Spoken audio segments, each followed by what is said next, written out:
सानसेयारि बड'सा खौरांलाइनि दिनैनि थामहिनबा 24 डिसेम्बरनि बिसाननि थुनलाइयारि आयदायाव सोर सोरनि लिरथिया सेबखांजादों बेखौ फोरमायनो थाखाय आखायाव लानाय जाबाय।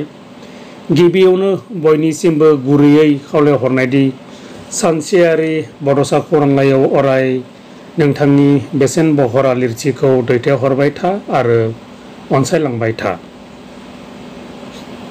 क'क्राझारनि बेलारोम बसुमतारीनि सिमाङावबो,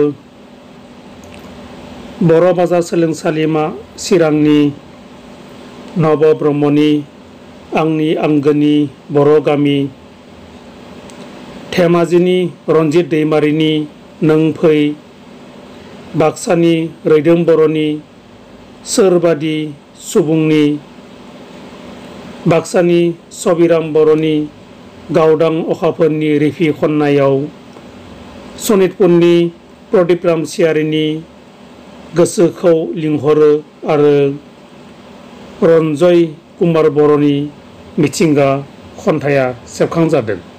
गोजोन्थों।